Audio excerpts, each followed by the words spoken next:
John F. Kennedy International Airport does not slow down for anyone. It is a machine, massive and different, perpetually grinding forward on the momentum of 10,000 separate urgencies. Departure boards flicker with the restless energy of destinations being born and erased every few minutes.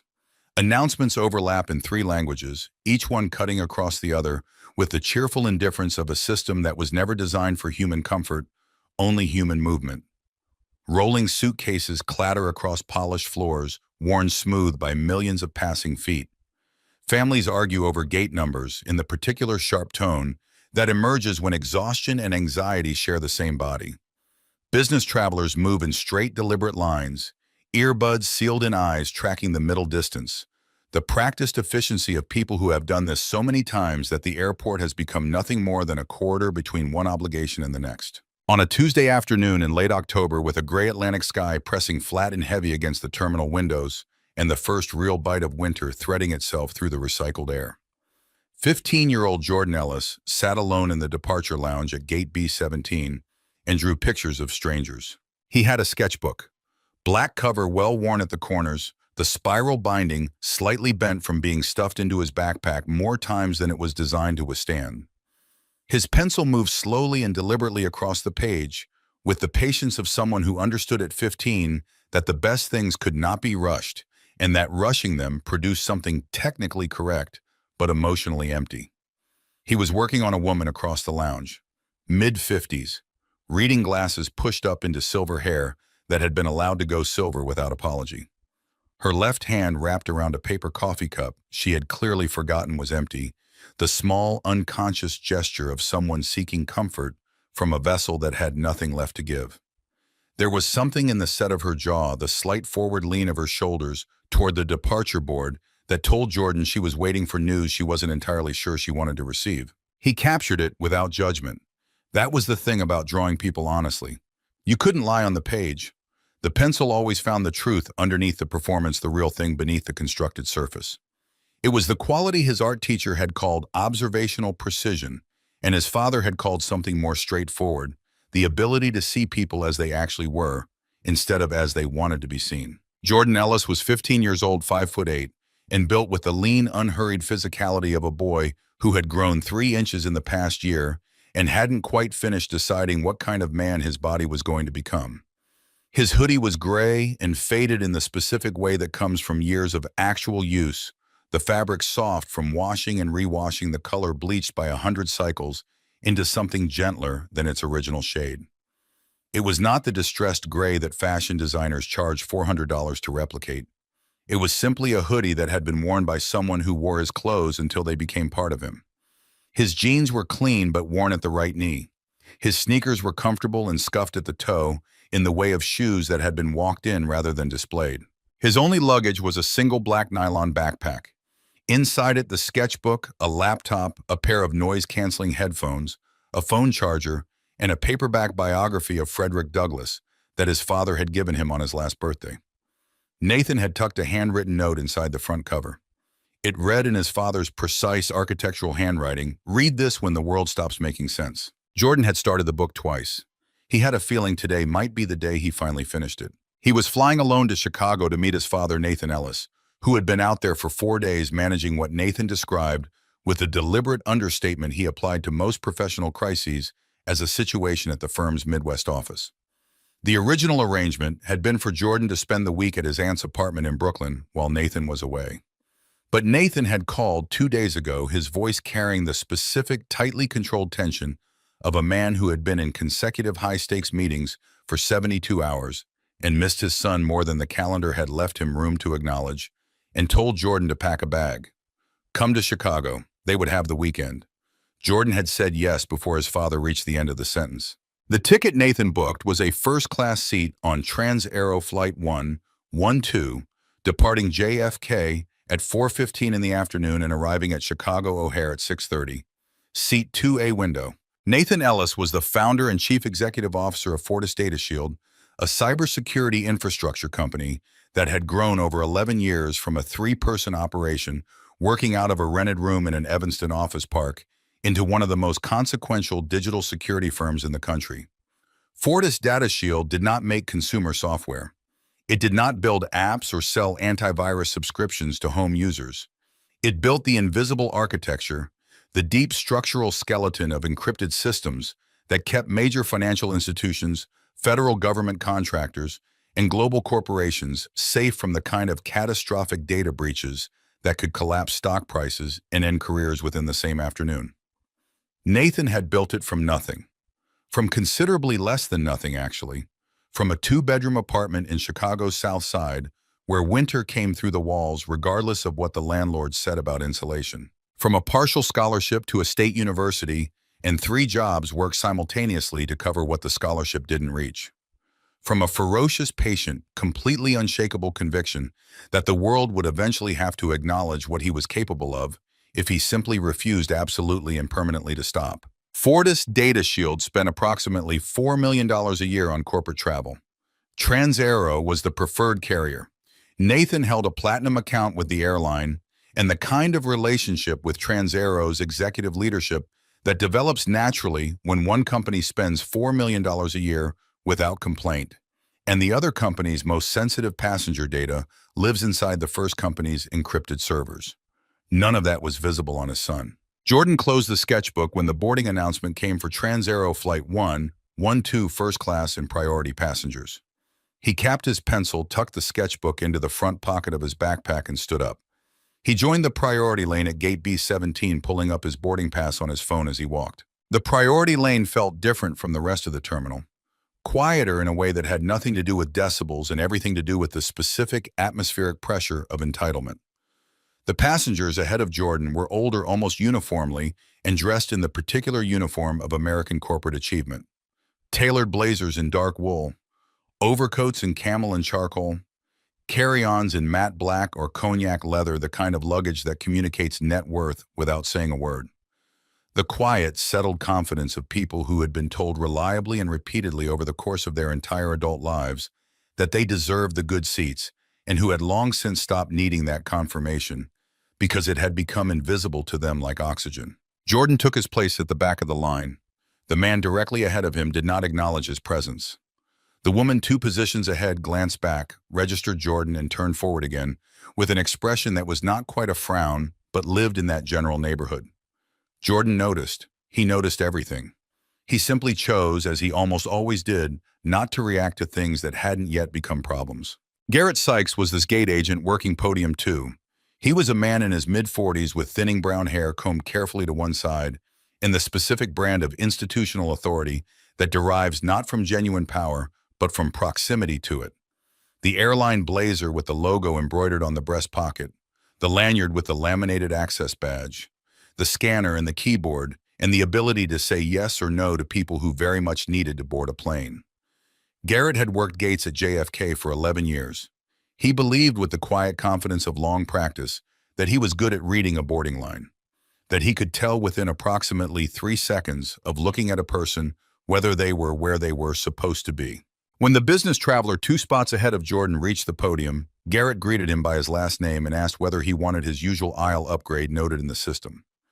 When the woman in the camel overcoat stepped forward, Garrett smiled warmly and wished her a smooth connection in Chicago.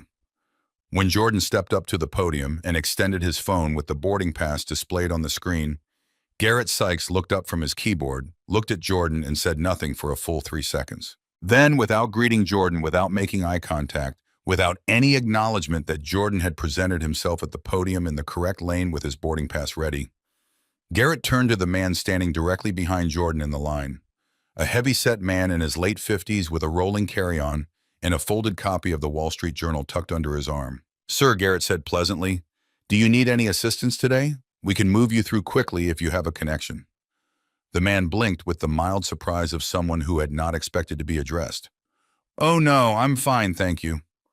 Garrett turned back to his screen. Jordan stood at the podium with his phone still extended and his boarding pass still displayed.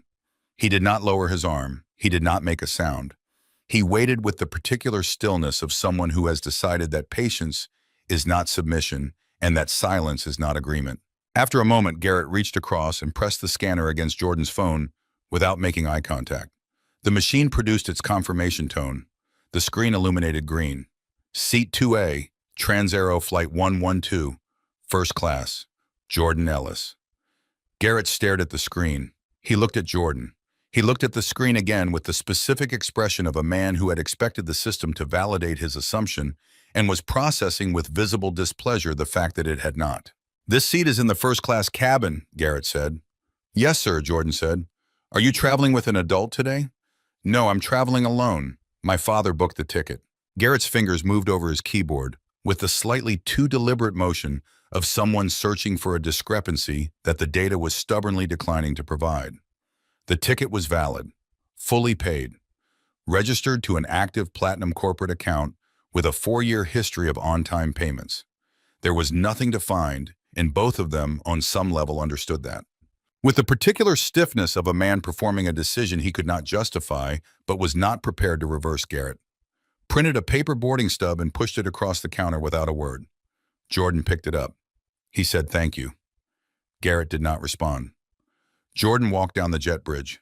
The first-class cabin of a Trans-Aero wide-body aircraft is a genuinely beautiful space. Wide leather pods arranged in a 1-2-1 configuration, each one equipped with a lay-flat mechanism, a privacy divider, a generous personal screen, and the kind of soft amber ambient lighting that makes the entire cabin feel like a place slightly removed from the ordinary abrasive friction of the world beyond the aircraft door. The air carries a warmth with something faintly citrus in it, something deliberate and carefully maintained. The flight attendants move through the space with the practiced balletic efficiency of people who have learned that in this particular environment, grace is not an affectation, but a professional requirement. Jordan found seat 2A without difficulty. It was a window seat near the front of the cabin, the view out the oval window showing the gray October tarmac and the flat industrial geometry of the airfield, spreading out toward the distant boundary fence. He stowed his backpack under the footrest, settled into the wide leather seat, and sat for a moment looking out at the ground crew below. Baggage handlers in orange safety vests moved between vehicles with the brisk, purposeful economy of people whose work existed on a clock that did not accommodate hesitation. A fuel truck idled alongside the starboard wing. A ground coordinator in a yellow jacket spoke into a radio with one hand raised. Jordan watched them work for a while. Then he opened his sketchbook and started a new page. For approximately 8 minutes, the world was quiet and the situation was ordinary. And the only thing happening in seat 2A was a 15-year-old drawing the curve of the terminal roof visible through the window. Then the boarding flow increased. The cabin began to fill with the particular density of a space receiving its intended occupants. The ambient scent changed as passengers arrived, cologne layered over cologne, the faint metallic edge of expensive leather goods, the soft, rhythmic percussion of overhead bins being opened and loaded and closed. Flight attendants circulated through the aisle with small silver trays bearing champagne flutes and orange juice, greeting each arriving passenger by name, where they could with warm, attentive efficiency, where they couldn't. Jordan was looking out the window with his pencil moving across the sketchbook page when the shadow of someone stopping in the aisle fell across the row beside him. He looked up. Clifford Ashby was 58 years old and presented himself to the world in the manner of a man who had spent every one of those 58 years ensuring that everyone within his immediate radius understood without being told directly the precise magnitude of his net worth and the social altitude it implied. His suit was charcoal and bespoke the construction so precise that it moved with him rather than on him, the kind of tailoring that costs more than many people's monthly take-home pay and is designed specifically to communicate that fact to anyone who knows how to read it. His shirt was white and without a single crease. His tie was deep burgundy silk with a tight half-Windsor knot. On his left wrist, a Rolex Submariner in stainless steel and black ceramic caught the cabin light and distributed it back into the space with the quiet arrogance of an object that had never once been asked to justify its own price. His face was broad and heavy-jawed, carrying in its set lines and angles the permanent expression of a man who had arrived somewhere in his middle years at the conclusion that disappointment in other people was simply the natural condition of being more capable than them. It was not an angry face. It was something more settled and in some ways worse than anger. It was the face of a man who had stopped being surprised by inadequacy. Clifford Ashby was a senior partner at Meridian Capital, a private equity and high-frequency algorithmic trading firm headquartered in a tower in Midtown Manhattan. He managed a portfolio measured comfortably in the hundreds of millions. He flew first class as a matter of routine the way other people drove to work. He held platinum status with Transaero and had occupied seat 2B on this specific JFK to O'Hare route 17 times in the preceding 2 years. He looked at the seat number on his ticket. He looked at Jordan. He looked at the ticket number again. He did not speak to Jordan. He did not ask a question or extend any form of direct communication toward the 15-year-old occupying the seat beside his. He raised one hand and snapped his fingers in the direction of the forward galley. The sound cut through the ambient noise of the boarding cabin with the crisp, percussive authority of a gesture that had been practiced over decades until it had become entirely automatic. Pamela Greer was Transaero's lead purser for the first-class cabin on Flight 112. She had held this position for 14 years on this route and had earned it through a decade and a half of disciplined, attentive, genuinely skilled service. She was good at her job in the specific way that people are good at jobs they have given themselves to completely, and her job at its essential core was this: keep the people in this cabin comfortable, keep the atmosphere undisturbed, and ensure that the experience of flying first class on Transaero felt like something that justified its cost. She appeared at Clifford's side within seconds of the finger-snap warm smile, deployed posture precisely attentive. "Mr. Ashby, welcome back. Can I start you with your usual before we push back? We have the—" Clifford did not look at her. He pointed one manicured finger directly at Jordan. "Pamela," he said, "there has been a mistake." Pamela Greer followed the line of that pointing finger. She looked at Jordan Ellis. She took in the gray hoodie, the sketchbook, the worn backpack, the youth, the face. Something shifted in her expression in the way that things shift when a decision is made below the level of conscious thought, a small interior recalibration that happened beneath the surface of her professional composure, but changed everything above it. The smile remained in place, held by muscle memory and 14 years of training. But the warmth that had been behind it a moment before cooled by several degrees. "I apologize, Mr. Ashby," she said, the words smooth and automatic. "Let me sort this out immediately." She turned to Jordan. Her voice maintained its professional register, but carried beneath it the unmistakable undertone of authority being asserted over someone assumed without examination to have no standing to resist it. "Excuse me, I'm going to need to see your boarding pass." Jordan set his pencil down on the armrest. He looked at Pamela with a steadiness that was neither aggressive nor apologetic. "Of course." He held up his phone. Pamela did not look at the screen. "A paper ticket, please. Digital screenshots can be altered." Jordan reached into the front zip pocket of his backpack and produced the boarding stub Garrett had printed at the podium. He handed it across. Pamela took it. She looked at it. "Jordan Ellis, Seat 2A, First Class, Transaero Flight 112. Registered to Fortis Data Shield Corporate Platinum account." She looked at Jordan. She looked back at the ticket. "Where did you obtain this?" she asked. "My father booked it," Jordan said. "It's on his corporate account. The company is called Fortis Data Shield." The name produced no visible recognition. If it meant anything to her, her face gave nothing away.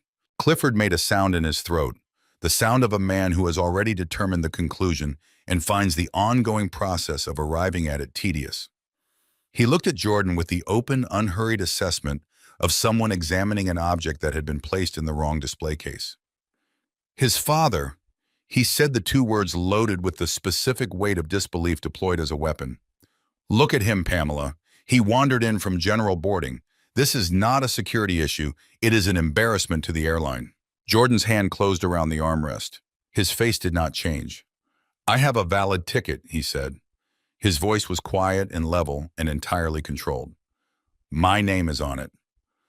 "I'm not going to debate this with you," Pamela said, the professional surface thinning at its edges. "There are established protocols for unaccompanied minors traveling on upgraded or standby reservations. In this situation, clearly—" "I'm not on standby," Jordan said, "and I'm not debating. I'm telling you a fact." The steadiness was what stopped her.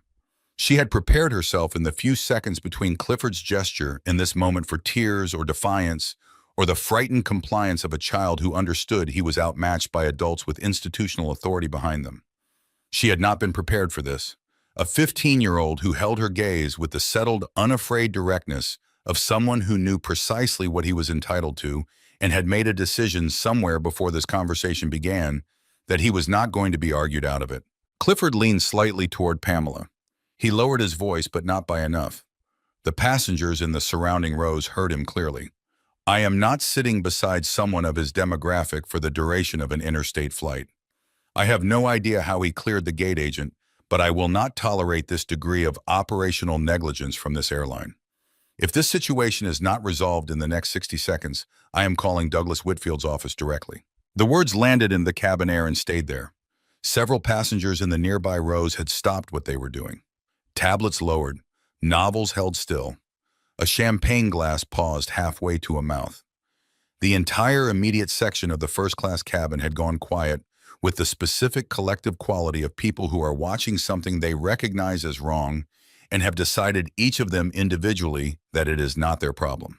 And then Jordan Ellis did something that no one in the first-class cabin of Transaero Flight 112 had expected. He looked directly at Pamela Greer. In a voice that was entirely almost preternaturally calm, he said, I'm going to need your full name and your employee badge number, ma'am. Please. Pamela blinked. I'm sorry. Your full name, Jordan said again, without raising his voice by a single degree, and your badge number. I would like both of those things. The cabin went to a different quality of silence. Not the silence of people watching something uncomfortable. The silence of people who have just seen something they did not anticipate and are recalibrating. Pamela Greer had worked first-class aviation for 14 years. She had managed intoxicated executives and senators who felt their office entitled them to behavior that would not have been accepted anywhere outside of their own offices. She had de-escalated situations that could have generated federal incident reports. She had over 14 years developed what she genuinely believed was an unshakable professional composure. She had never been asked for her badge number by a 15-year-old in a gray hoodie who was looking at her with the specific focused calm of someone building a record. She did not answer him. In seat 3F3 rows behind the confrontation, a woman named Claire Mosswood had been watching since the moment Clifford Ashby snapped his fingers. Claire was 43 years old, a senior investigative journalist with the Associated Press returning to the Chicago Bureau after covering a cybersecurity infrastructure conference in New York. She had spent 20 years learning to recognize the exact moment when something that appeared ordinary crossed the threshold into something that mattered. It was not always a dramatic moment. Sometimes it was a gesture. Sometimes it was the absence of one. Sometimes it was the particular quality of a silence. This was that moment. She had been recording on her phone since Jordan said he needed Pamela's badge number. The camera was angled through the gap between her seat back and the divider panel, capturing the posture and expressions and spatial arrangement of power in that small, expensive, carefully curated space. She did not move. She did not speak. She held the phone steady and let the footage accumulate.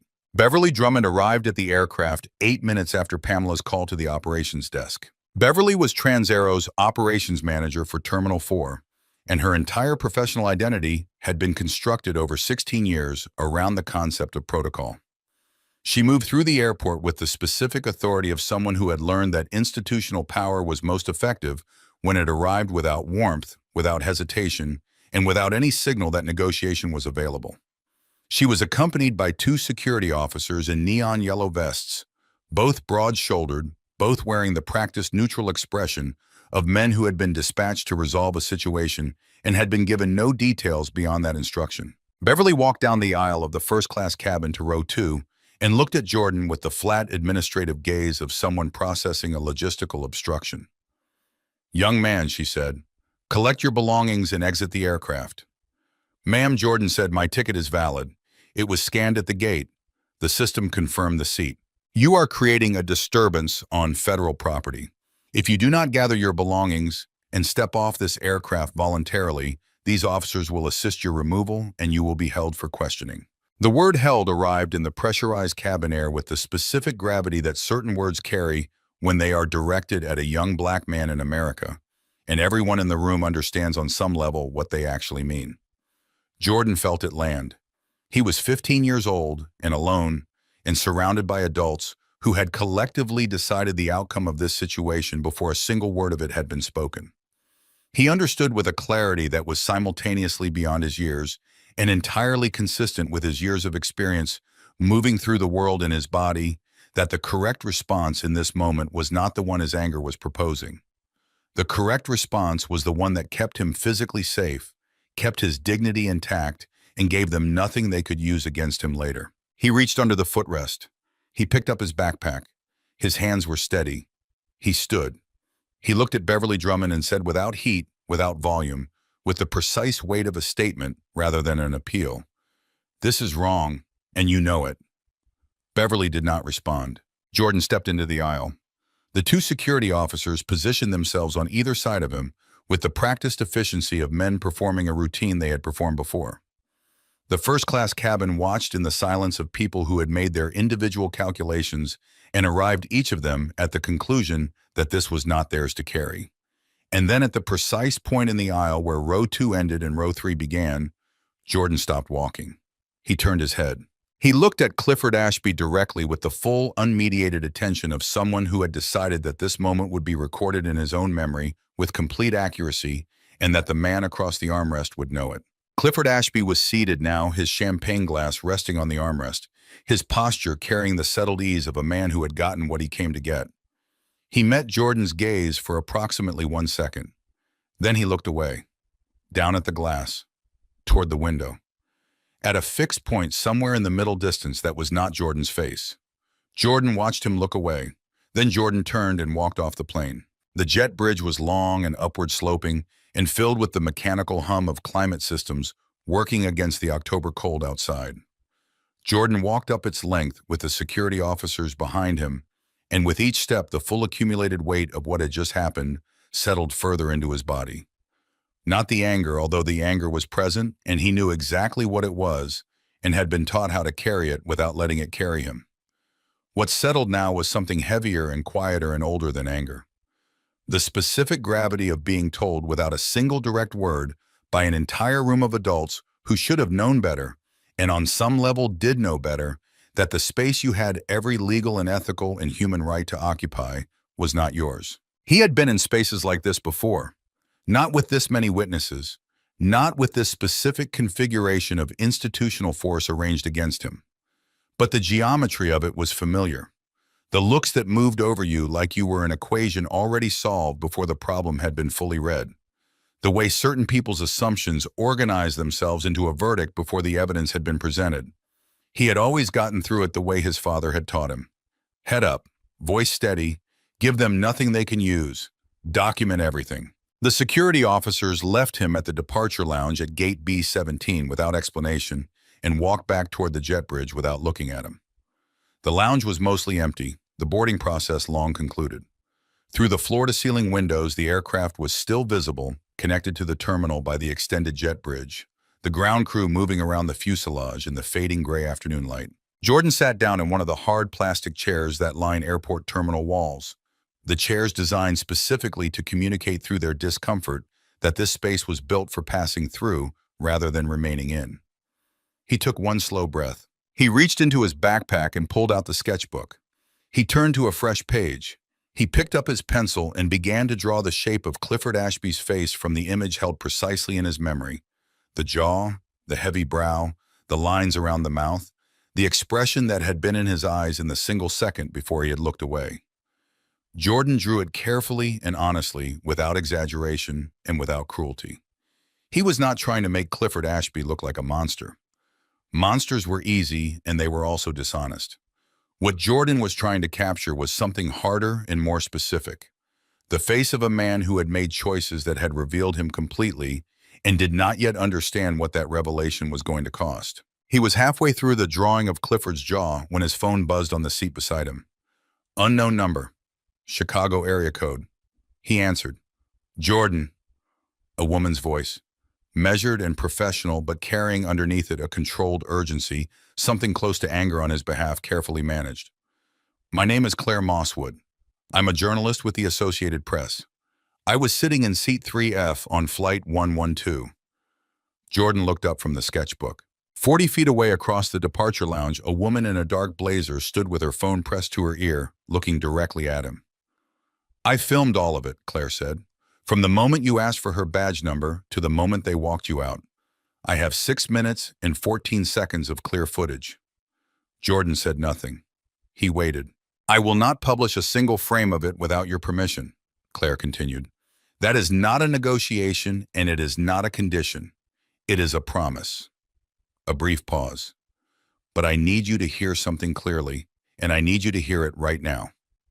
Another pause shorter. What was done to you on that aircraft was wrong. What you did, the way you conducted yourself through every second of it. I have been covering stories in this country for 20 years. I have watched people in impossible situations make decisions under pressure. What I watched you do in that cabin is something I have not seen in a long time. Jordan looked at her across the distance of the lounge. You are 15 years old, Claire said. You were completely alone in there. Every adult in that cabin had institutional authority or social leverage or both, and they could not break you.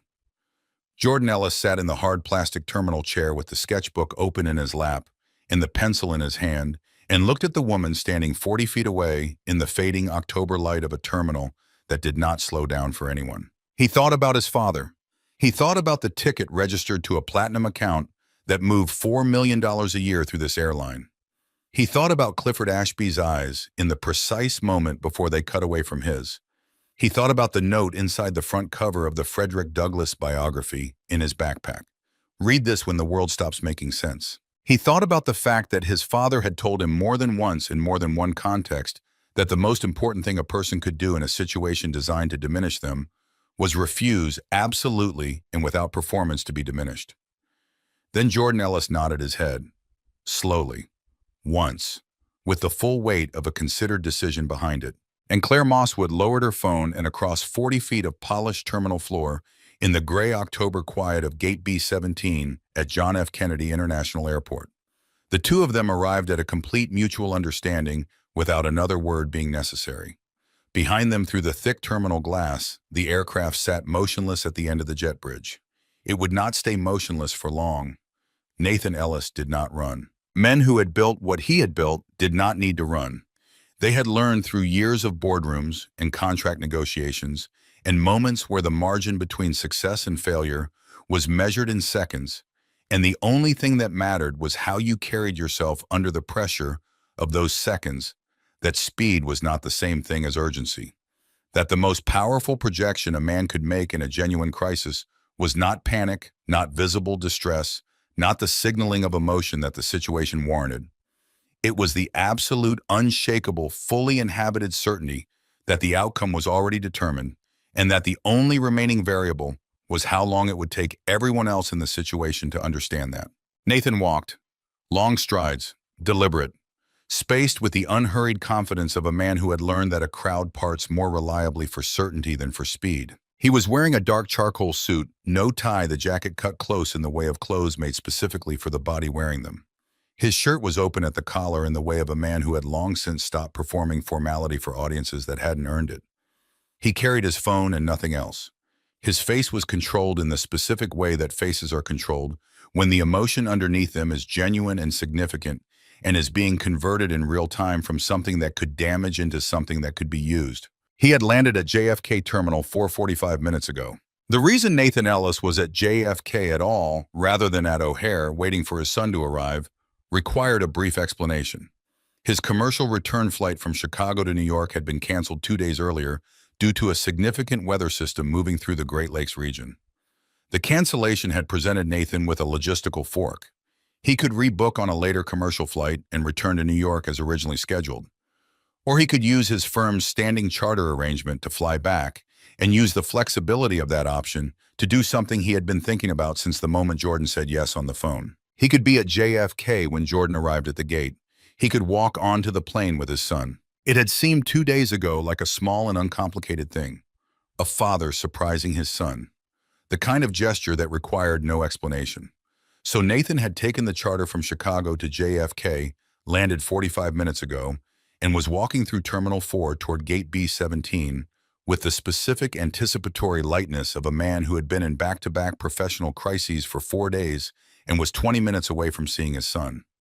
Instead, he had read a text message. "Dad, they took me off the plane. My ticket is real. They wouldn't look at it. Please come to B-17. Nathan read the message twice. He read it a second time, not because the first reading had been unclear, but because the first reading had produced a response in him that he needed to manage before he was useful to anyone. He put the phone in his jacket pocket and started walking. As he moved through the concourse, he pulled the phone back out and made a call. Not to Transaero's customer service line, not to the airport's passenger relations office.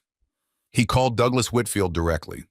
Douglas was the chief executive officer of Transaero Airlines, a man Nathan had known professionally for 6 years through the Platinum corporate account, and more recently through the kind of direct working relationship that develops when one company's most sensitive operational data lives inside another company's encrypted infrastructure. The line connected on the second ring. Nathan, Douglas's voice carried the easy tone of a man expecting a routine professional call. Good to hear from you.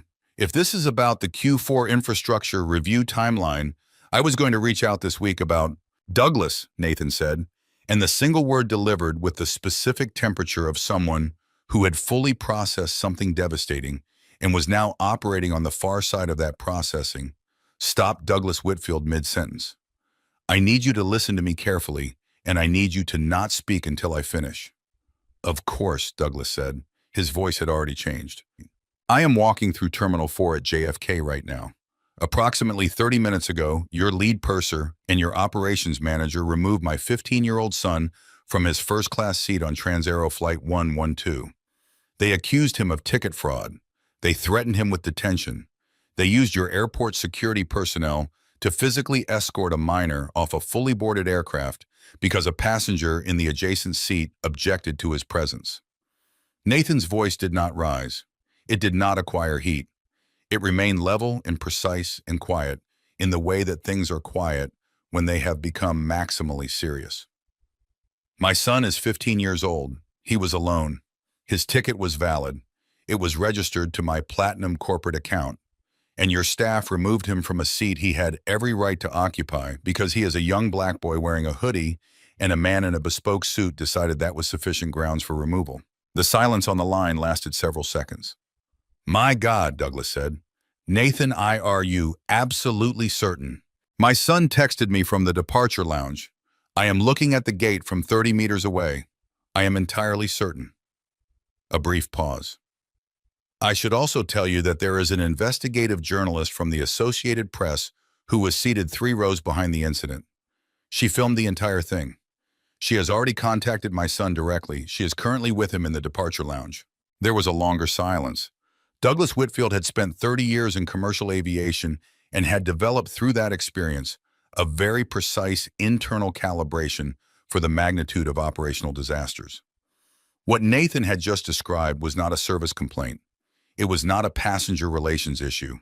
It was the kind of event that moved stock prices and ended careers and generated congressional inquiries, and it was compounded in this specific case by the fact that the father of the removed child was the chief executive of the company whose encrypted servers contained Transaero's most sensitive passenger data infrastructure. Tell me what you need, Douglas said. The easiness was entirely gone from his voice. Flight 112, Nathan said. What is its current position? The sound of rapid keyboard input. It pushed back from the gate 11 minutes ago. It's currently holding in the taxi queue for runway 4 left. It has not reached the hold short line. I need it back at gate B17, E1. A sharp intake of breath. Nathan, it's fully loaded and fueled. It's in the active taxi queue. The FAA ground movement protocols for recalling a... I understand the protocols, Douglas. The quiet in Nathan's voice was absolute. Not the quiet of someone who lacked feeling, but the quiet of someone whose feeling had been converted entirely into precision. My son's seat was taken from him by your staff on false pretenses. I intend to put him back in it. If that aircraft reaches the runway before I can accomplish that, I will speak to your board of directors before the close of business today about whether Fortis Data Shield's contract with Transaero reflects the values of an organization we are prepared to continue protecting. He paused. I don't want that conversation, Douglas. I suspect you don't want it either. So I am asking you one more time. Get the plane back to the gate. 4 seconds of silence. I'm calling JFK Tower operations right now, Douglas said. Nathan ended the call. He rounded the final bend of the concourse and saw gate B17. The departure lounge was largely empty, the boarding long concluded. The gate podium was staffed by a single agent leaning against the counter with the relaxed posture of someone who believed the demanding portion of their shift was behind them. And there against the window wall in a row of hard plastic chairs, alone in the specific way that is different from simply being by oneself, was Jordan. He was sitting with his sketchbook open in his lap and his pencil moving across the page, his backpack on the floor beside his chair. His posture was straight. He had not collapsed inward. He had not made himself small. He sat with his spine upright and his shoulders back, and drew, which was what he had done since he was 7 years old when the world presented him with something he needed to process from the outside rather than the inside. A woman in a dark blazer sat 2 chairs away from Jordan, speaking quietly into her phone. She looked up when Nathan came through the entrance to the lounge. Their eyes met briefly. She gave him a small, specific nod. The nod of someone who understood that the situation was about to enter a new phase, and that her role in this particular moment was to make space for it. Nathan walked to his son. He placed his hand on Jordan's shoulder. Jordan looked up. His eyes were dry. Whatever had happened in the minutes before his father arrived, the visible portion of it was finished. But Nathan saw the thing underneath the composure, the particular shadow that lives in a young person's face when the world has administered something they were not old enough to have fully absorbed yet. Nathan had seen that shadow in other faces. He had seen it in mirrors a long time ago, in circumstances that were not as different from these as the intervening decades of success might have suggested. "Dad," Jordan said, "I'm here." Nathan sat down beside his son, not across from him. Beside him in the adjacent chair, close enough that their shoulders were nearly touching. "Are you hurt? Did anyone put their hands on you?" "No," Jordan said. The security guys stood close. "They didn't touch me. I walked off on my own." Nathan nodded. He looked at his son for a long, careful moment, the inventory that fathers take when they are checking for damage that doesn't always present on the surface. "Tell me what happened," Nathan said. "Everything, in the order it happened." Jordan told him. He reported it the way Nathan had taught him to report things, with the precise sequential clarity of someone who understood that accurate testimony was a form of power. He described Garrett at the podium, the 3-second pause the question directed at the man behind him. He described seat 2A and the 8 quiet minutes before Clifford Ashby's shadow fell across the row. He described the finger snap, the exact words Pamela Greer had used the paper ticket demand. He described Beverly Drummond and the security officers and the specific weight the word held had carried in the pressurized air of the cabin. He described asking for the badge number. He described walking out with his back straight. And he described the moment in the aisle at the break between row 2 and row 3 when he had stopped and turned and looked at Clifford Ashby, and Clifford Ashby had looked somewhere else first. Nathan listened without interrupting. He did not shake his head or exhale or make any of the small sounds of outrage that the account warranted. He simply listened with the complete, undivided attention that had always been one of his most important qualities as a father. The ability to be entirely present in what his son was saying in a way that made Jordan feel that nothing in the world was more important than what he was telling him. When Jordan finished, Nathan was quiet for a moment. Then he said, "How do you want to handle this?" Jordan looked at his father. It was not the question Jordan had expected. It was not the question most fathers would have asked at this moment. Most fathers, having heard what Jordan had just described, would already be at the gate podium, already in motion, already occupying the space between their son and the people who had harmed him, doing what fathers do, which is take over. Nathan sat still and asked his son what he wanted. Jordan was quiet for several seconds. He looked out the window at the aircraft still visible on the tarmac, its running lights beginning to matter in the thickening gray of the late afternoon. Then he stood up. "I want to talk to them first," he said. "By myself." Nathan looked at his son with an expression that held something brief and deep. "All right," he said. Jordan picked up his backpack. He walked across the lounge to the gate podium where Garrett Sykes was standing, and Beverly Drummond had recently returned from the jet bridge. The two of them were engaged in the low, easy conversation of people who believe the difficult portion of a situation has been adequately resolved. Nathan did not move from the chair. He put his hands in his pockets and watched. Garrett saw Jordan coming and his posture changed.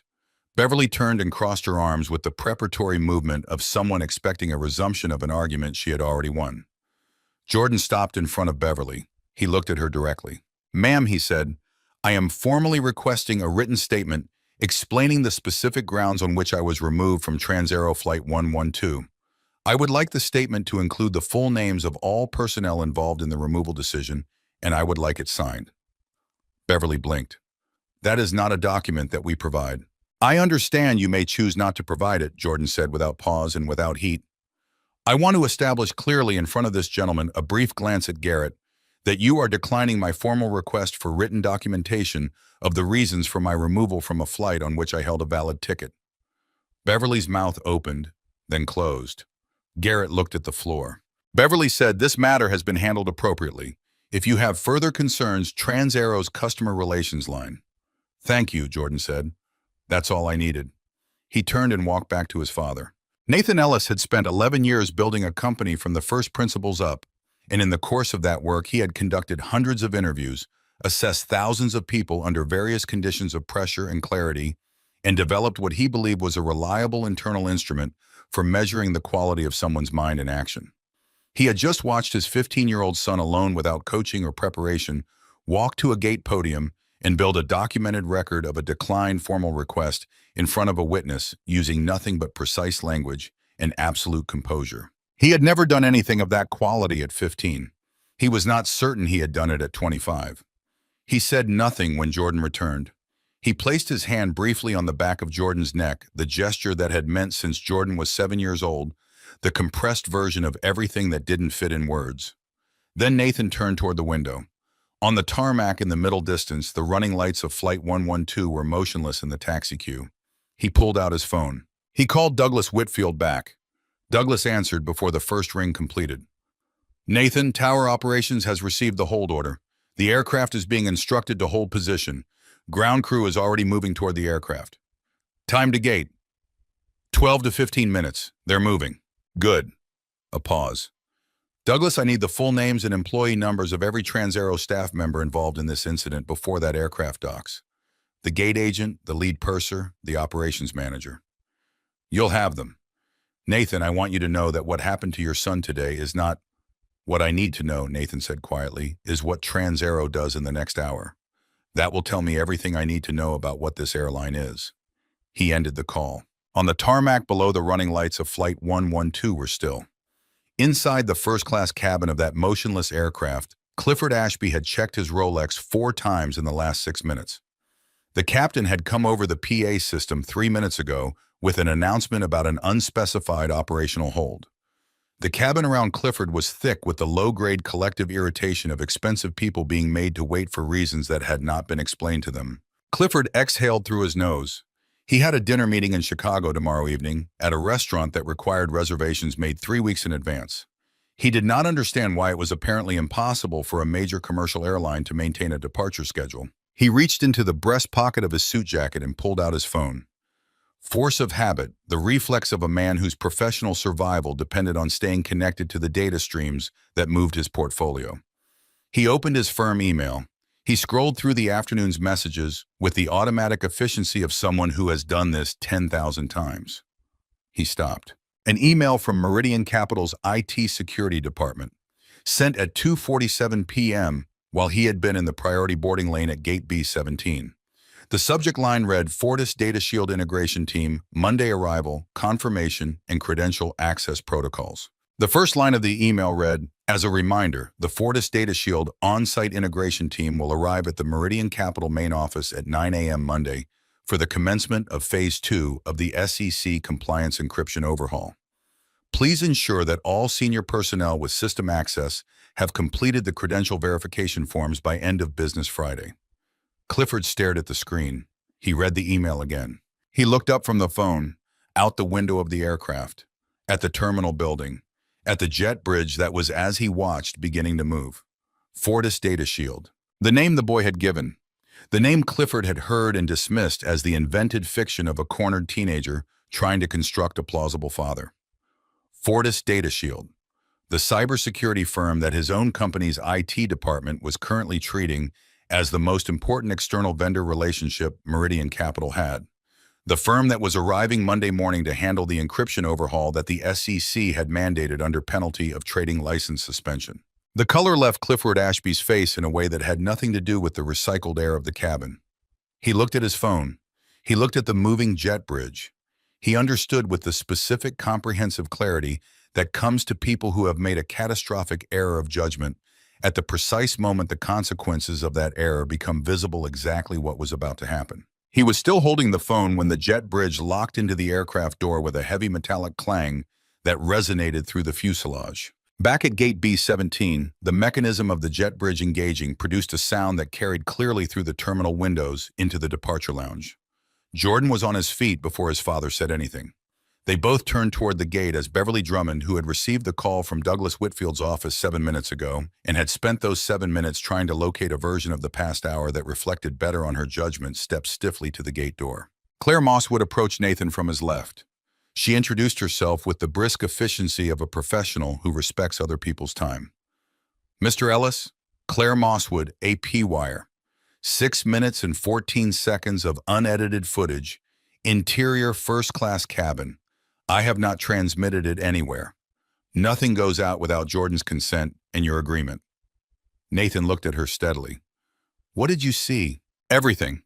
From the finger snap to the badge number request to the removal. She paused a half second. Your son was the only person in that cabin who behaved with integrity. That includes every adult present. Nathan nodded once. He looked at Jordan. She can use it, Jordan said. Nathan looked back at Claire. After we're back on the plane, he said. Then your judgment. Claire stepped back. The gate door opened. Beverly Drummond stood at the podium with the rigid posture of someone who had made a decision she now had to execute regardless of its cost. Nathan put his hand on Jordan's back and they walked to the gate together. They walked down the jet bridge. The cabin of Flight 112 was holding the particular suspended silence of a full aircraft that has been waiting longer than expected for information it has not received. The first-class passengers had been in their seats for nearly 30 minutes since pushback. Champagne had gone warm. Patience had thinned. The ambient murmur of collective expensive frustration ran from the forward bulkhead to the dividing curtain. The murmur stopped the moment Nathan and Jordan stepped through the forward door. It did not fade. It did not taper gradually in the way sounds taper when attention drifts away.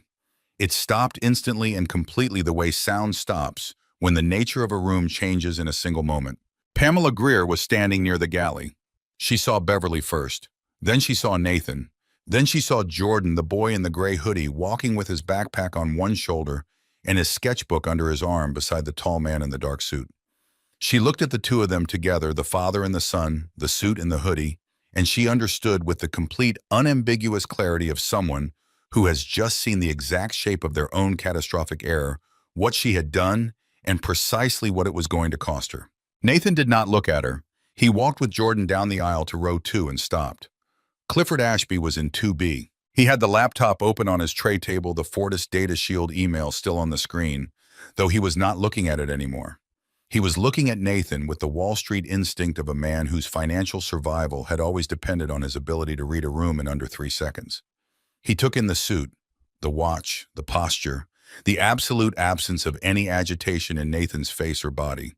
He took in the quality of stillness that Nathan carried, and his algorithmic mind made the assessment instantly. This was not an upset parent. This was someone who had already won.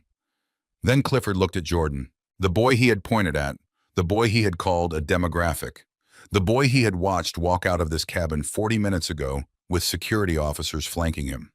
Standing in the aisle of the aircraft, looking at him with an expression that contained no anger, no triumph, no performance of any kind. Just the settled, clean, unafraid certainty of someone who had been right from the beginning and had simply waited for the room to arrive at the same conclusion. Clifford opened his mouth. Nathan spoke first, quietly, conversationally, the way a man speaks when he knows that the loudest thing in the room is not volume, but certainty. Clifford Ashby, Nathan said, Senior Partner, Meridian Capital High Frequency Trading Division. He let the name and the title settle. My name is Nathan Ellis. I'm the founder and chief executive of Fortis Data Shield. A brief pause. I believe you've already met my son. The champagne glass trembled in Clifford's hand. Mr. Ellis, Clifford said, his voice working hard to maintain the register of a man who still had options. I understand there may have been a serious misunderstanding today, and I want to assure you that my concerns were, Fortis Data Shield currently holds the encryption infrastructure contract for Meridian Capital's SEC compliance overhaul, Nathan said. Still quiet, still even. still completely without heat, which made it more serious than heat would have.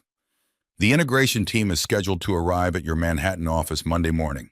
The contract your managing director signed 8 months ago. The one that gives our firm administrative access to the security architecture underlying your entire algorithmic trading operation. He paused. Every contract Fortis Data Shield executes contains an ethics and conduct clause. I wrote it myself. It permits immediate termination of service without penalty or notice period if a client's senior personnel engage in discriminatory conduct on federal property directed at a minor. He paused again. I am invoking that clause now. The trembling in the champagne glass became visible to the passengers in the surrounding rows. Mr. Ellis, Clifford said. In the register he was reaching for the controlled professional register of a man managing a negotiation was no longer accessible to him. What came out instead was something closer to the voice of a man who has just understood the dimensions of the hole he is standing in. I made a very serious error today. I can see that with complete clarity. If there is any way to address this between us as professionals, I am prepared to do whatever is necessary. I apologize to you, and I apologize. He stopped. He looked at Jordan. He seemed to understand that the next word he said to the boy needed to be the truest thing he had said in the last hour. I apologize to you, he said. Jordan looked at Clifford Ashby for a moment. Dad, Jordan said. Quiet. Not a request.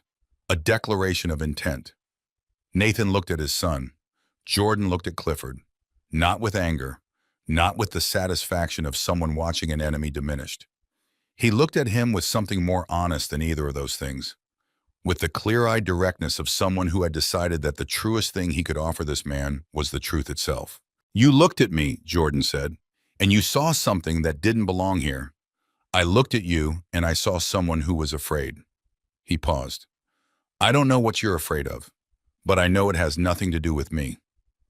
The first-class cabin of Transaero Flight 112 was so quiet that the low-frequency hum of the ventilation system, the constant ambient sound that normally disappeared below the threshold of conscious awareness, was plainly audible. Clifford Ashby, 58 years old, senior partner at Meridian Capital, 3 decades of credentialed authority and accumulated wealth assembled around him like armor, sat in his wide leather seat with his laptop open to an email that had explained everything and could not find a single word to put in the silence. Nathan let the silence be what it was.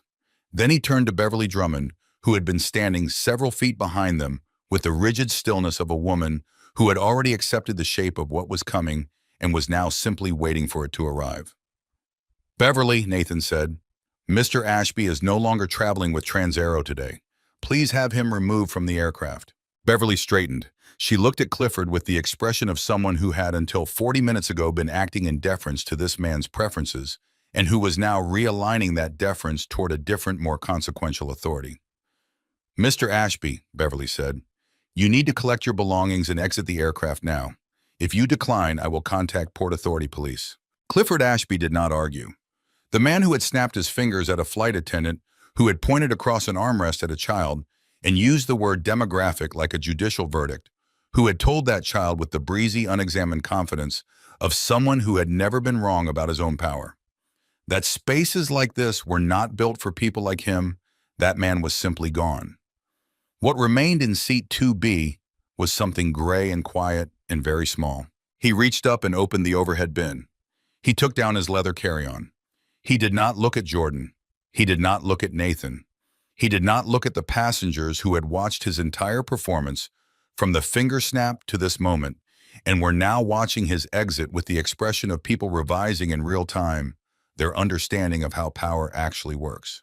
He walked down the aisle. He walked the same aisle, past the same rows, past the same faces that had watched Jordan walk this direction 40 minutes ago with security officers on either side of him, through the same silence, under the same overhead bins, out the same door. The jet bridge received him.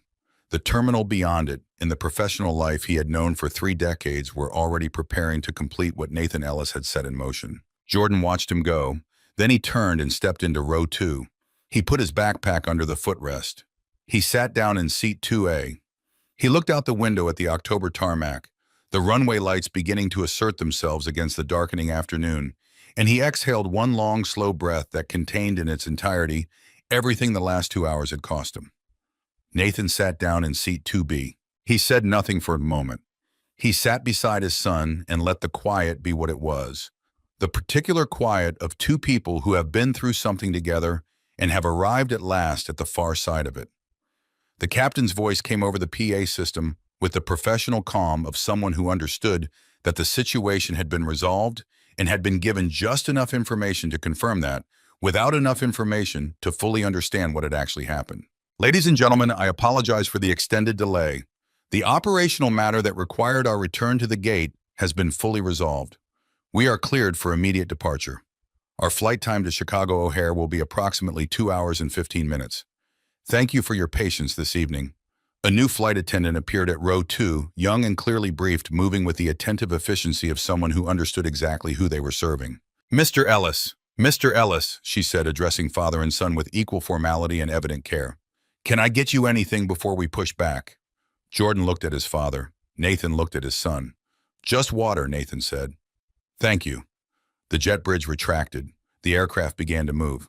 And in seat 3F, Claire Mosswood, connected to the aircraft's Wi-Fi, opened the AP Wire secure filing interface on her laptop and began to write the caption that would accompany 6 minutes and 14 seconds of footage that by the time Flight 112 landed in Chicago would already be remaking the landscape of several lives. Outside, JFK fell away behind them. The gray October sky opened up above the runway threshold. The engines built to full power with the specific gathering authority of something very large committing to motion. The nose lifted. Jordan Ellis pressed back into his seat as the ground fell away, and for the first time since he had walked down this jet bridge 4 hours ago, he felt the particular quality of lightness that arrives when something heavy has been put down. Not because the world had become fair. It had not. Not because everything that needed to happen had happened. It had not yet, not entirely. But because his father was beside him. Because the truth was in the air literally and otherwise. Because a storm had been gathering since a boy in a gray hoodie had asked a flight attendant for her badge number, and it was now at full power heading for shore. The filing went live at 11:47 p.m. Eastern Time. Claire Mosswood did not sensationalize it. She did not craft a headline designed to generate the maximum number of clicks or frame the story in the breathless register of outraged journalism that converts genuine injustice into content to be consumed and discarded before the next news cycle. She was a journalist of the old school, shaped by 20 years of practice in the belief that the most powerful thing a reporter could do was step back and let the truth do what truth does when it is presented clearly, accurately, and without interference. Her AP Wire caption read, "Video obtained exclusively by the Associated Press documents the removal of a 15-year-old passenger from a paid first-class seat aboard Transaero Flight 112 at John F. Kennedy International Airport on Tuesday evening. The minor was traveling alone on a valid ticket registered to a Platinum corporate account. The removal was initiated by a fellow passenger and carried out by airline staff. The passenger is identified as Clifford Ashby, senior partner at Meridian Capital, New York. Airline personnel have been identified. The minor's father, Nathan Ellis, chief executive of Fortis Data Shield, was present at the airport. The aircraft was recalled from the active taxi queue by direct order of Transaero's chief executive. No adjectives, no editorial commentary, no framing that told the reader what to feel. Just the facts arranged in the sequence they occurred with the footage running underneath them. The AP Wire syndicated to 430 news outlets within the first 90 minutes. By midnight, every major television network had picked it up. By 1 in the morning, the footage was the dominant trending item across every significant social media platform operating in the country. By 2 a.m., the specific clip of Jordan Ellis standing at the gate podium asking Pamela Greer for her badge number.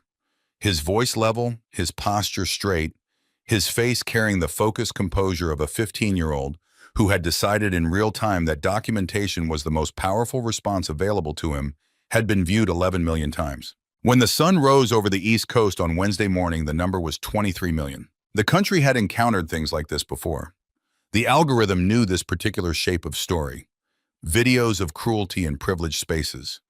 Power used against people whose only offense was occupying a space that someone with more institutional armor had decided was not available to them.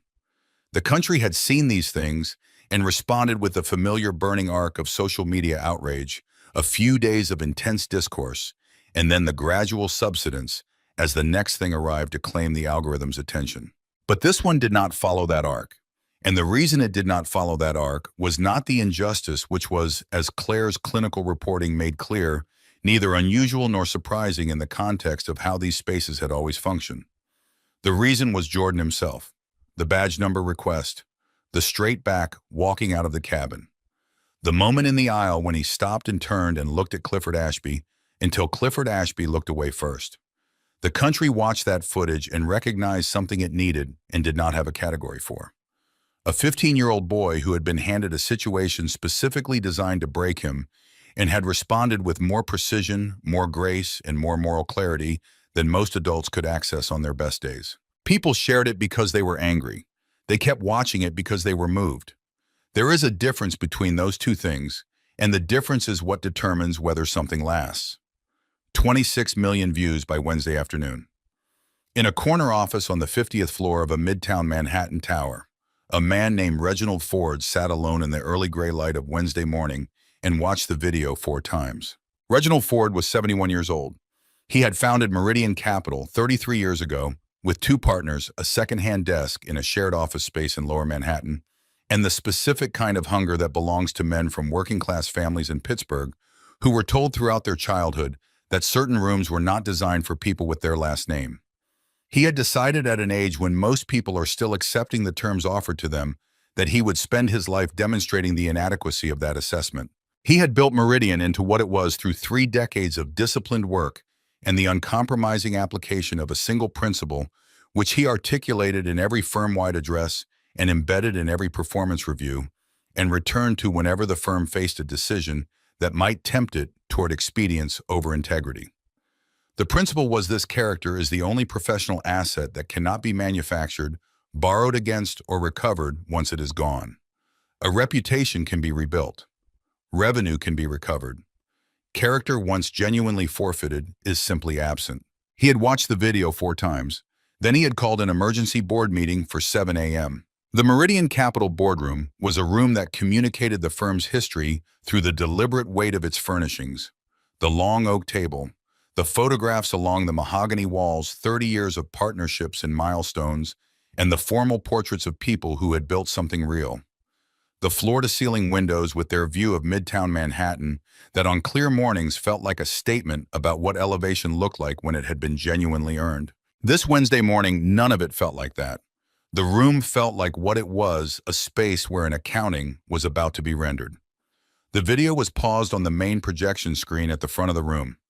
It was frozen on the frame of Clifford Ashby's face, at the precise moment he raised his pointing finger toward Jordan Ellis for the first time. The view counter beside the video player read 19.1 million. That number was from 12 minutes ago. It was considerably higher now. Clifford sat at the far end of the table. He had not slept. The evidence was in the gray looseness of his face, the way his suit, normally impeccable, hung slightly wrong on him, in the way clothes hang on people who have spent the night inside a shrinking situation. He had brought his attorney, who sat beside him with a leather portfolio open and the careful, neutral expression of someone being paid to be present. The other partners and the firm's chief legal counsel sat along the opposite side of the table. No one had spoken to Clifford when he entered. No one had made eye contact. Reginald Ford entered last. He walked to the head of the table and stood there for a moment without sitting. He looked at the paused image on the projection screen, at Clifford's pointing finger, at the partial visible edge of Jordan's gray hoodie in the frame. Then he looked at Clifford, and Clifford looked back at him, and what moved between them in that exchange was the full accumulated weight of 30 years of professional association and the specific sadness of a man who had built something on a principle and was now watching someone he had trusted demonstrate in 6 minutes and 14 seconds of recorded footage how thoroughly he had failed to understand that principle. Reginald sat down. He did not open a folder. He did not consult notes. He looked at Clifford Ashby, and he spoke with the unhurried authority of a man who had already made every decision that needed to be made. "I built this firm," Reginald said, "on one principle. One, that what a man does when he believes no one is watching is the most accurate measure of what he actually is. Not what he does in the boardroom, not what he does in negotiations. What he does when he thinks the room contains only witnesses who will agree with him." He paused. "You were on an airplane, Clifford. You thought you were surrounded by people who would look away. Some of them did, but not all of them. And more importantly, even if every single person in that cabin had looked away, what you did to that boy would still have been exactly what it was. Clifford's attorney shifted in his seat and opened his mouth. Reginald looked at him with a glance that closed the attorney's mouth without a word being exchanged. The board convened at 7 this morning, Reginald continued. The vote was unanimous. We are releasing a public statement in 20 minutes explicitly condemning your conduct and confirming your termination for gross misconduct. Your equity stake in the firm is being bought out at the penalty rate specified in Section 14 of your partnership agreement. Your access to all firm systems databases and communications was revoked at midnight last night. A measured pause. Security will escort you from this floor when we conclude. Clifford Ashby had spent the night constructing arguments. In the long, sleepless hours between the private charter back to New York and this morning's elevator ride to the 50th floor, he had assembled multiple versions of a defense, each built on the premise that context properly presented could reshape the meaning of the footage. That 6 minutes was not a sufficient sample to represent the full texture of a complex situation. That the response being proposed was disproportionate to the action that had generated it. He had constructed these arguments with the practiced efficiency of a man who had spent 3 decades winning rooms with words. He did not make any of them, because somewhere in the 4th or 5th viewing of the footage on his laptop in the back of the charter plane, somewhere in the gray hours when exhaustion finally overrides the self-protective architecture of the ego, Clifford Ashby had looked at his own face on the screen and had been unable to find in the face looking back at him any version of himself he was prepared to defend. "I understand," he said. It was the first honest sentence he had spoken since the boarding lane at gate B-17. It was also the last thing he said in the building that had contained his professional life for 22 years. He pushed his chair back from the table. He stood. He picked up his leather portfolio with the careful, contained movements of a man who has decided that the manner of his exit is the last thing he has any control over. He walked out of the boardroom, down the mahogany hallway, into the elevator, through the lobby, out through the glass doors of the building and into the thin November light of a Manhattan morning that continued as Manhattan mornings do without any acknowledgement of what had just ended. The door closed behind him. He did not go back. 3 miles south of the Meridian Capitol Tower on the 4th floor of Transaero's Regional Operations Center adjacent to the JFK Terminal Complex Wednesday morning was unfolding with the controlled urgency of an institution in full crisis management. Douglas Whitfield had flown in from Dallas the previous night. He was working on 3 hours of sleep in the specific high-alert clarity of a man who understood that the decisions made in the next 72 hours would determine whether the incident at Gate B-17 became a contained chapter or a defining catastrophe in Transaero's institutional history. The airline stock had opened down 3.5% on Wednesday morning. Civil rights organizations had issued formal statements before 9 a.m. 3 of Transaero's largest corporate accounts had sent holding emails indicating they were monitoring the situation.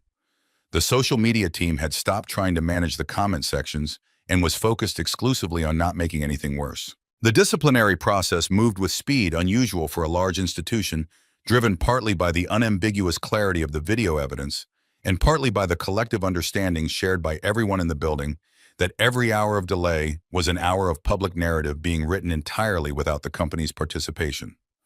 Beverly Drummond was terminated first. The decision required very little deliberation.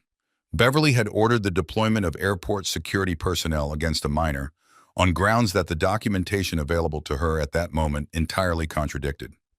She had not acted in good faith on the basis of ambiguous evidence. She had acted in reflexive, immediate deference to the preferences of a wealthy passenger without conducting the basic verification that her position and her training and simple professional competence required.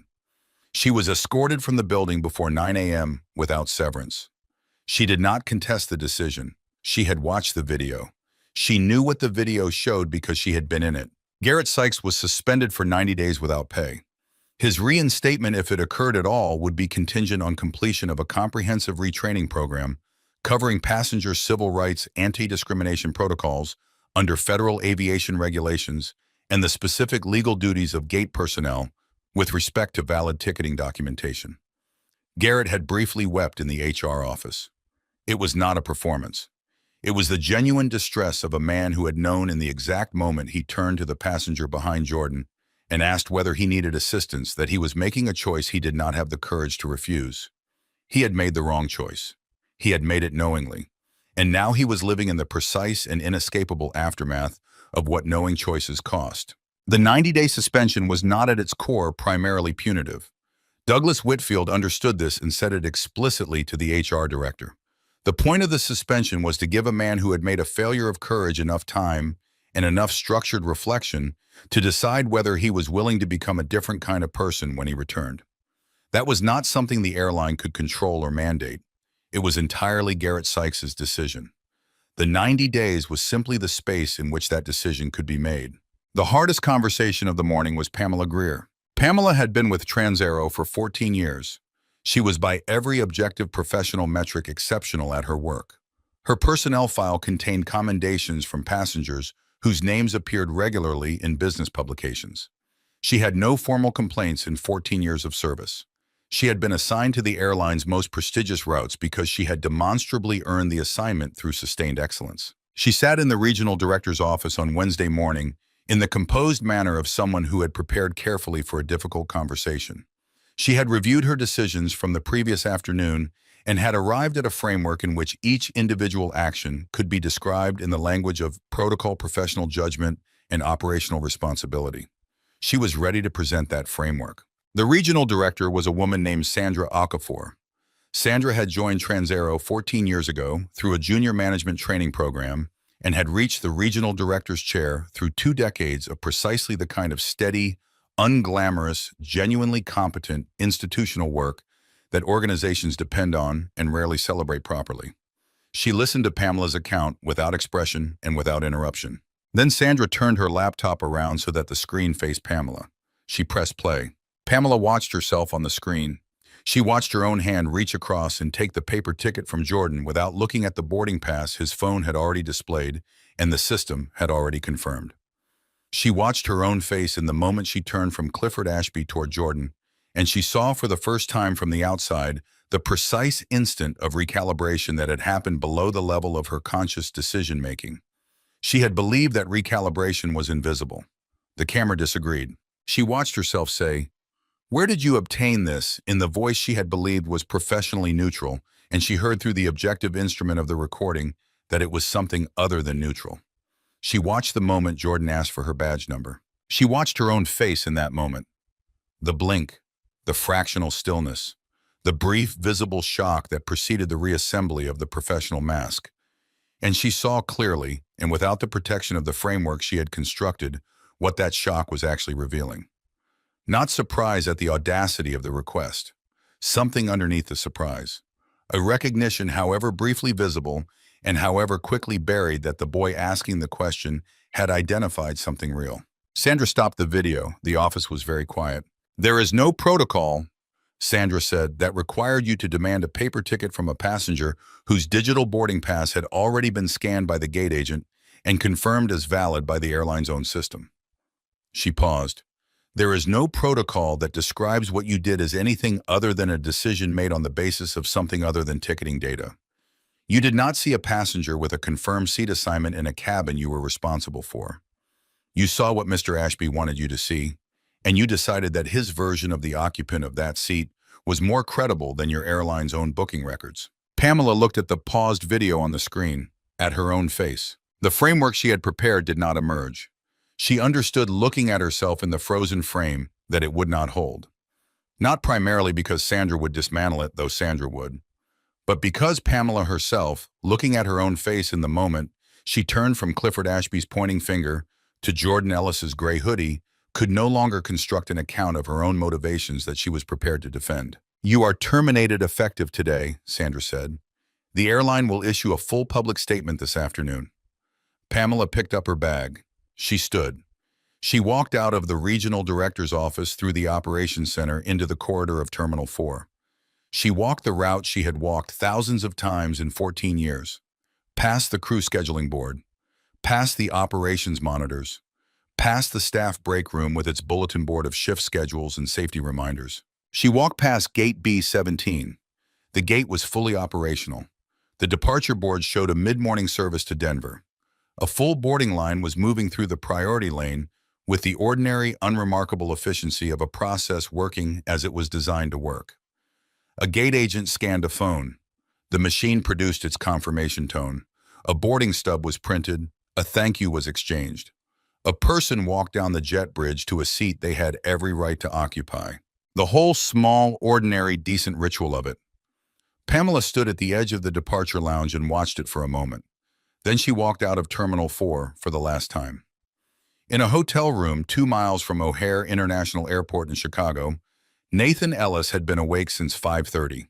He was at the small desk near the window with his laptop open, working through the morning's accumulated communications with the systematic efficiency of a man who runs a company that does not pause for personal crises regardless of the weight they carry. The notifications from the overnight media coverage he had set aside in a separate folder. He would address them, but not until Jordan was awake and they had talked. He was not going to let the public version of this story land on his son before they had spoken. Jordan was asleep in the adjacent bed.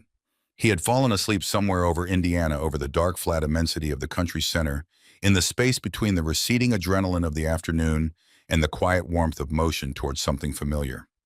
He slept deeply and without visible disturbance, the sleep of someone who had told the truth in a situation that had been designed to prevent it, and who had nothing as a result left to hide from. Nathan looked at his son sleeping and thought, as he did in these unguarded early morning moments more often than he allowed himself to think about at other times, about the specific and unreducible weight of raising a child in a country that would not reliably protect him. The particular calculation that runs beneath the surface of every decision a black father makes about how to prepare a black son for a world that will make assessments about him before he speaks. You teach your child excellence and composure and precision, not because those qualities will guarantee his safety, because the honest and devastating truth is that nothing guarantees his safety, but because those qualities belong to him. They are his. They cannot be taken from him by anyone who looks at him and decides they already know what he is. He thought about Jordan at the podium, the badge number request, the formal documentation demand at the gate, the moment in the aisle. He thought about these things, and he thought about the fact that he had never done any of them at 15. He was not certain, being rigorously honest with himself in the early morning light, that he had done them with that degree of clarity at 25. Jordan stirred. He opened his eyes and looked at the hotel room ceiling for a moment, orienting himself. Then he turned his head and saw his father at the desk. "Morning," Jordan said. "Morning," Nathan said. "How do you feel?" Jordan considered the question with the seriousness he gave most questions worth asking. "Okay," he said. "Tired, but okay." Nathan closed the laptop. He turned his chair to face his son. "I need to tell you what's happened overnight," he said.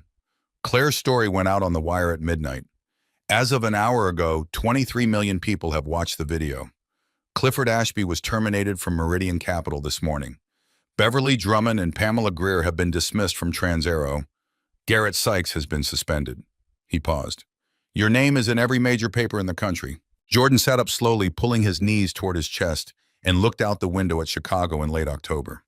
The sky was the specific pale blue of a Midwestern morning, after the weather has clarified, the kind of blue that looks like the first day of something rather than the continuation of anything.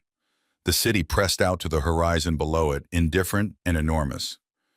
"It feels strange," Jordan said, "being known for getting kicked off a plane."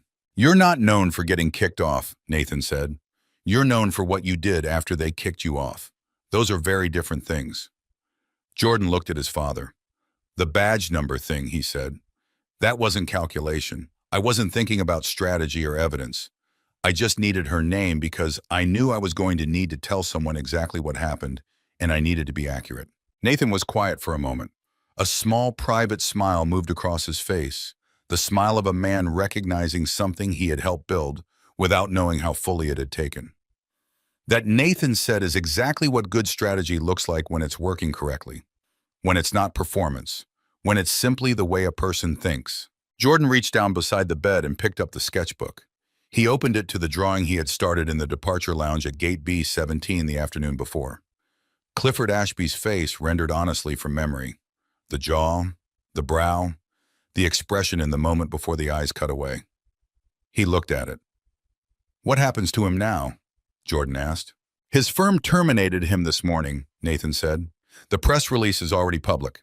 At 58, with this on the record, his career in finance is effectively finished. The people who manage the money he managed don't recover from this kind of visibility at this stage. The exposure compounds everything. Jordan looked at the drawing, at the lines of the face, at the expression he had drawn honestly without cruelty, trying to capture the real thing rather than the convenient version. "I don't feel the way I thought I would," Jordan said quietly. Nathan looked at his son for a long time.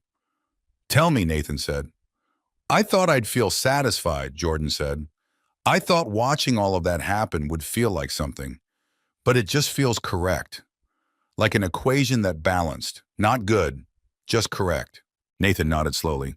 "That's the right way to feel," he said. "Justice is supposed to feel correct. When it feels good, that's usually about something else. Usually about our own need to be vindicated rather than about what's actually right. The fact that you can tell the difference between those two things, Jordan, at 15 is not a small thing." Jordan set the sketchbook down on his knee. He turned to a fresh page. He picked up his pencil and held it above the blank paper without touching it, the way he sometimes did when the image he needed hadn't fully assembled itself yet. "There's something else," Nathan said. Jordan looked up. Nathan turned his laptop toward his son. On the screen was an email from Douglas Whitfield. 6 paragraphs of the specific, careful language that results when legal teams review every word before it is sent. Formal apologies, commitments to systemic review, an offer of financial settlement, an offer of complimentary first-class travel. "I responded to this before you woke up," Nathan said. "What did you say?" "I declined the money and the travel." Nathan paused. "I asked for something else." Jordan waited. "Fortis Data Shield is going to build a bias detection protocol for Transaero's gate operations infrastructure," Nathan said. "It will be integrated into the ticketing verification system at every gate the airline operates. The protocol flags any attempt by gate or cabin personnel to override a confirmed valid ticket without secondary authorization from the airline's corporate compliance office. The override cannot be completed by a single employee acting on their own judgment. It requires independent verification from a second level of the system that the employee cannot access directly." He paused. "The algorithm does not care what the passenger looks like. It does not care what a fellow passenger thinks. It only cares whether the ticket is valid." Jordan absorbed this. "We're doing it for free," Nathan continued, "as a condition of renewing our existing infrastructure contract. And as a condition of that renewal, Transaero will mandate implementation across all 23 domestic hubs they operate within 12 months. Not just JFK. "Denver," Jordan said. "Dallas, Atlanta. LAX, O'Hare, all of them." Jordan looked at his father. "You built a weapon," he said.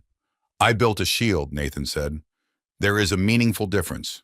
Jordan looked back at the blank page in the sketchbook. He set the tip of the pencil against the paper. He began to draw without yet knowing what he was drawing, which was how his best drawings had always started, by letting the pencil find what the mind hadn't fully formed yet. They sat together in the hotel room while Chicago's October light moved across the window glass, and for a while neither of them spoke, and the silence between them was the comfortable, inhabited silence of two people who have been through something significant together and have reached the far side of it and understand without needing to say it that they are both changed by it, and that the change is something they will carry forward rather than set down. Nathan's phone buzzed on the desk. He looked at it without picking it up. A message from Claire Mosswood. "AP has received inquiries from 4 Senate offices requesting formal comment on the incident for aviation civil rights hearings scheduled for next month. Your son's name is being mentioned in connection with proposed amendments to the Air Passenger Bill of Rights. Call when you can." Nathan set the phone back on the desk without responding. That was for later. For now there was this: the hotel room, the Chicago light, the pencil moving across the page. After a while, Jordan held up the sketchbook. He had drawn the interior of the first-class cabin of Flight 112. Not the drama of it, not the pointing finger, or the security officers in their yellow vests, or the rigid posture of Beverly Drummond reading her verdict. He had drawn the quiet version of the space. 2 seats, 2A and 2B side by side, the oval window between them showing a suggestion of sky. The seats were empty. They were drawn with the precise, attentive care that Jordan gave to things that mattered to him. The proportions were exact. The light from the window fell across the leather in a way that was technically accurate and also somehow more than that. It was a beautiful drawing. It was also the way good drawings always are a statement. Two seats, the same cabin, the same window, and the same sky visible through it. Available as they had always been available, as they should always be available to anyone holding a valid ticket. Nathan looked at the drawing for a long time. "You're going to be all right, Jordan," he said finally. Not as reassurance, not as comfort, as an observation stated by a man who has confirmed something and is now simply reporting his finding. Jordan lowered the sketchbook.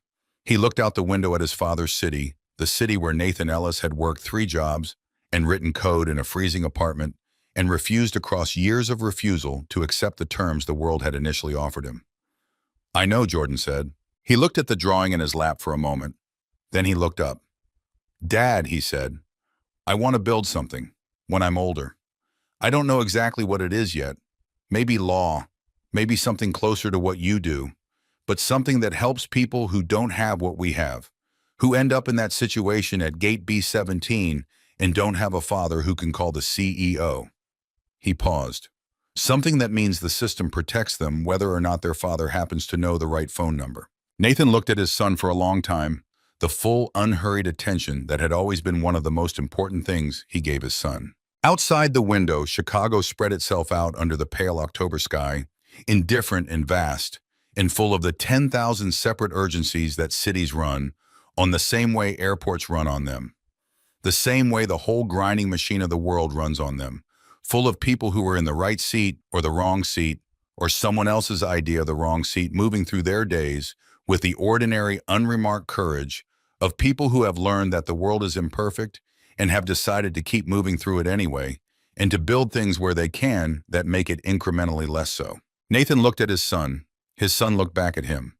Between them on the small hotel desk sat an open laptop, an unanswered phone, and a sketchbook full of honest portraits of people who had revealed themselves completely without intending to. Nathan said, "That's exactly how I started.